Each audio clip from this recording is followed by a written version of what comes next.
Applied Linguistics. Can you learn language in class? Module 4, it's Unit 3. Any questions? Of course not. So what happens when interaction in class fails? What happens? Like in the situation with Sheldon Cooper and his lecture. Learning suffers when interaction fails in class. And so today I'm going to be talking about interaction, and here's my main point, which I will read. We can promote SLA, second language acquisition, with interaction, negotiating for meaning, and I+1, which is the input hypothesis. And as we acquire through I+1, that's messages at the right level, we can deliberately focus on grammar at the end or inductively during real communication. We can acquire language as we focus on meaningful messages through content-based instructions. My name is Professor Joseph Polshak, and this is elemental-linguistics. So let's look at the interaction hypothesis. So we interact in conversation. What do you mean? Could you say that again? I'm sorry, more slowly, please. I'm sorry, more slowly and simply, please. What? So we interact in conversation and we negotiate for meaning, and this creates comprehensible input for us. So if I can't understand what someone is saying in Japanese, which is my third language, I can say, "Sumimasen, motto yukkuri hanashite itadakimasu ka," which means, could you please speak more slowly? And so I create meaningful, comprehensible input for me by doing this interaction. This is Michael Long's input hypothesis. What was your first word, the first word that you spoke?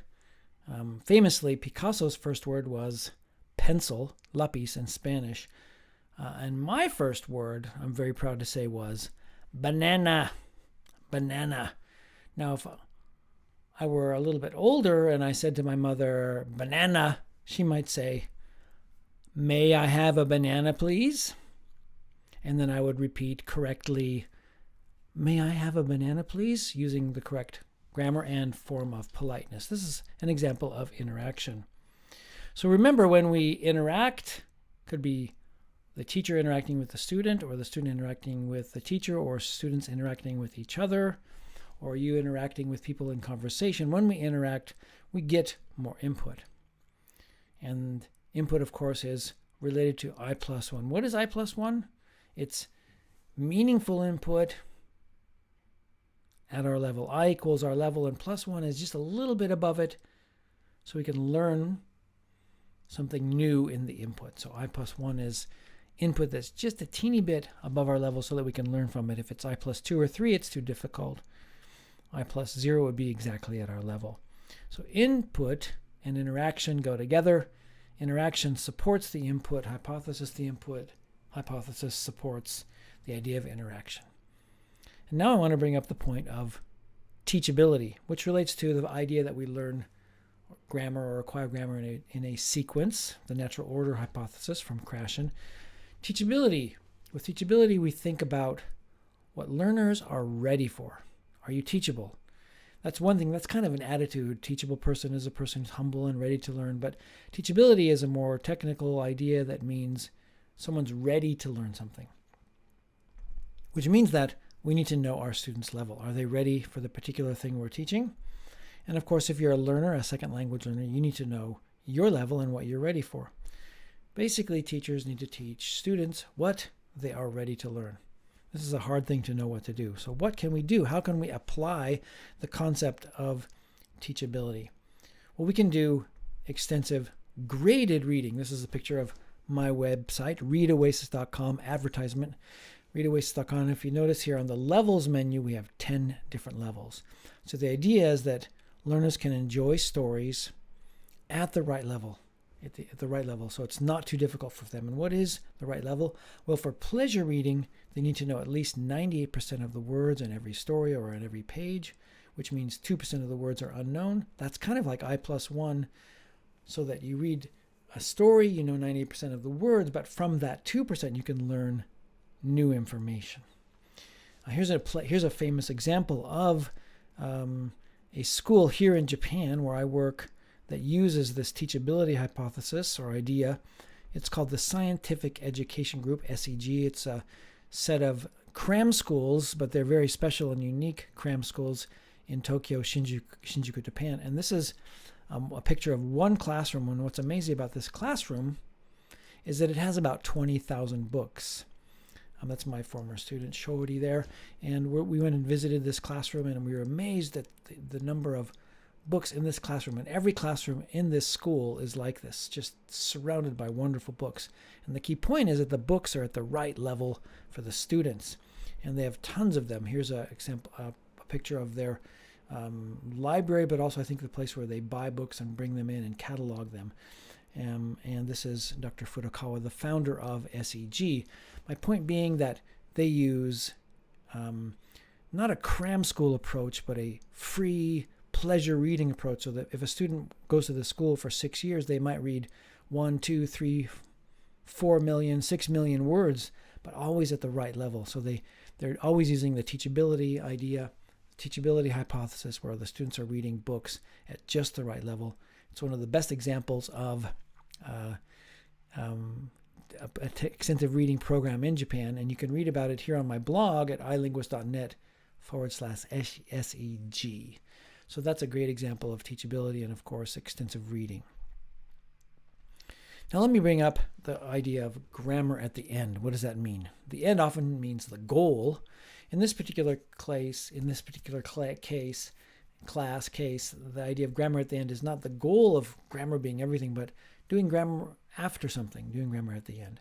So what kind of approaches are task-based teaching, extensive reading, and content-based teaching? These are meaning-focused approaches. They're not totally focused on form. So what do we do in a situation where we're using meaning-focused approaches? What do we do with form? Well, one approach to dealing with grammar in meaning-focused approaches is to do it at the end, inductively at the end. So here's an example lesson that you can create, and it's algorithmic in the sense that there can be many variations of this particular lesson. It's called a self-guided interview. I got it out of a book by Penny called 5-Minute Activities. The self-guided interview is kind of unique because it says, write down 5 questions you want to not ask, but answer. Write down 5 questions that you want to answer, right? When ready, give your questions to a partner, give them to the partner, and your partner will ask you the questions. So example, what is your favorite color? So I write down what is your favorite color, I give it to my partner, and my partner asks me what favorite color, or something like that. During either the process of students creating their own questions, the teacher can correct grammar then, but it's kind of difficult because there's so many students. So that the students can do the activity, maybe make some mistakes, and then the teacher can make notes and give feedback after the activity, or after it's finished, the teacher can collect all the papers and correct the grammar mistakes then. Students can also prepare their questions before class, but at one point, after the fact, you could try to do grammar at the end. So how can we do grammar at the end with self-guided interviews? Well, after the students do the activity, check their grammar. Here's another one that can work, meaning-focused approach, or meaning-focused activity that can work for grammar at the end. So here's a story, a Coach for Life, from my website, readoasis.com, advertisement. And in this particular story, there's no Q&A. All it is that the students follow simple directions, and here they are. So when we practice fluency, we use language that we already know. So this means that the story should be easy for the students. They should probably know almost 100% of the words. Almost. So in pairs, partner A reads out loud from the beginning for 60 seconds, and partner B listens. Then they hear an alarm and they stop reading, and they mark the place where they stop. Now partner A repeats step 1 and 2. That means partner A reads from the beginning for 1 minute, and when they hear the timer, they count how many more words they read the second time. How many more words did you read the second time? And then they see, usually they increase from between 10, 20, 30, and even 40 words the second time. So they improve in fluency after one shot at it. Then partner B picks up the story from a new place and repeats steps 1 through 3. There might be a chance to do some preview, but here's another way to work with this. So the students work on fluency. They get feedback afterwards. Maybe I say, did you have any words that you had trouble with? And we can practice pronouncing them. So there is a chance for feedback afterwards. And of course, it's all done in a meaning-focused lesson in a story. Let's talk about content-based instruction. What is it? What is content-based instruction? Well, it's a 2-for-1 deal. You get 2 for the price of 1. You get to learn subject matter. For example, study pop music and its history. And you get to learn language in the process. So I've taught a course on words and music like this before. It motivates students. They want to acquire language so that they can understand the content, and it also works best with a focus on form. So in the course that I've taught for many years, it's a content-based course called The Words and the Music. We read a story or listen to a story about a famous artist, and then we listen to one of their songs, and we learn about the history of pop music, and we also learn or enjoy one of the songs. And in the process, we understand about the artist, their music, and we enjoy the song, but we also can learn language in the process. So this is an example of content-based instruction where students get a 2-for-1. They get to learn content and they get to learn language in the process. So that is all I have for today. Thank you for listening.